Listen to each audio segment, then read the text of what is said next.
Ian Gillan, the reluctant rock warrior, is facing, a tough battle, something that we all deal with. Doesn't make it easier, though, on Rock History Music. Deep Purple's longtime lead vocalist has always lived a double life. The grounded, quiet, humorous Englishman and an electrifying vocal force in that band. Deep Purple is one of those groups that helped define hard rock. He didn't sing on their first album in 1968, or the sophomore in 69, or even their third album the same year. But man, when he joined Deep Purple, replacing Rod Evans, things changed. His first full album with the band? Concerto for Group and Orchestra, December 1969. And just to point out, he wasn't the only singer they had after Rod Evans. There was David Coverdale from 73 to 76, Joe Lynn Turner from 89 to 92. But when you talk about classic versions of Deep Purple, it's Ian Gillan. He's 80 years old. And what happens when you're that age? Well, most people are long retired.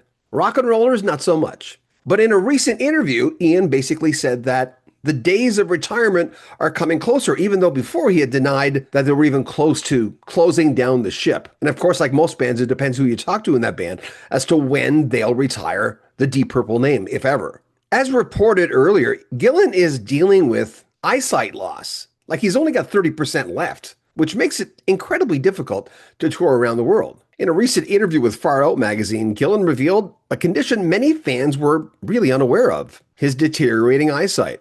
He told the publication, "I've only got about 30% vision, and it won't get any better, and it really affects him on tour. I hate the reliance on tech. I need flashlights and magnifying glasses, so many things." He also told Far Out magazine, "It is aching, it is tiresome. You don't really notice it creeping up on you." And he added, "If I lose my energy, I'm going to stop." During the interview, Ian Gillan seemed more open, more emotional than he's been before. He added he didn't want to embarrass himself by going on when he really couldn't do it anymore. Quote, "We're not that far off. It creeps up on you. You don't really notice." Ian Gillan was born August 19th, 1945 in Hounslow, London. I'm probably saying that very badly. He grew up surrounded by working class values, post-war austerity, and a fascination with early rock and roll. For him, it was Elvis Presley, Little Richard, and Ray Charles. His big early influences. He initially had dreams of being a drummer. But you know, when you're Ian Gillan, his voice was just too powerful. You couldn't ignore that. It was very unique and it was very unmistakable. By the mid-1960s, he had joined a band called Episode 6. They were known for their vocal harmony and exhaustive touring. That's when Ian Gillan met bassist Roger Glover. History was made.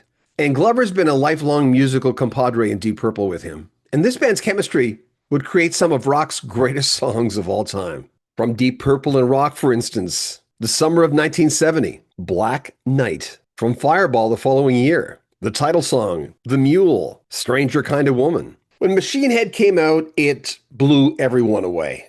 It was released March 30th, 1972, and it was the perfect storm of all good things. It's arguably their best album, and it's a testament to the classic lineup of Deep Purple. Ritchie Blackmore on guitars, Ian Gillan, the vocalist, Roger Glover bass, John Lord with the keys, and Ian Pace on drums. I've often called Deep Purple's Machine Head the perfect record. It's interesting to note that every song on Machine Head has its own wiki page, starting with Highway Star. That was the third single. The first was Never Before, then Lazy. And of course, their signature song, whether you like it or not, it's Smoke on the Water. And one of my personal favorites, the last song of the album, Space Truckin'.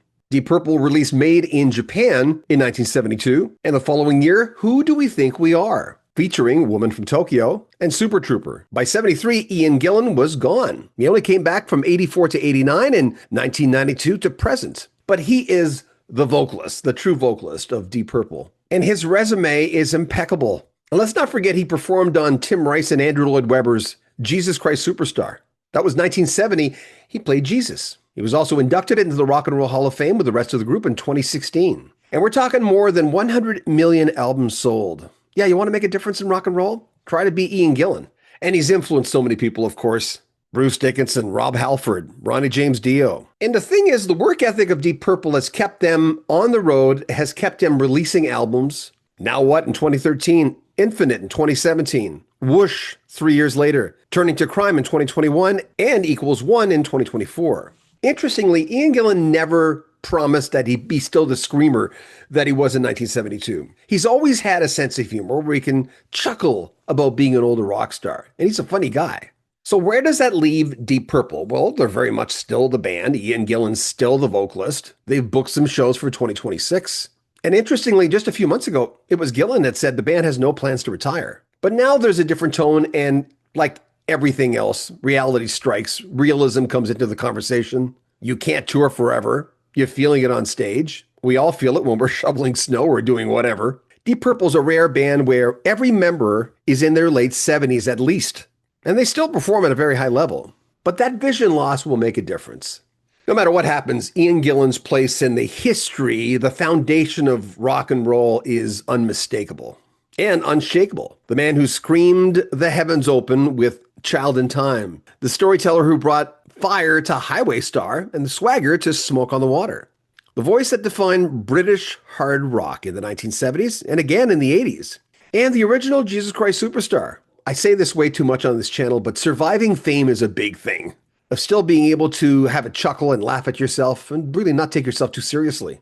And I think we can all agree Ian Gillan is one of the greatest frontmen in not only rock, but music history. Ain't nothing gonna diminish that. I'm John Bowden. Did you see Deep Purple in concert? Favorite songs, favorite albums? I know the list could be long. Make sure you comment. We read all the comments.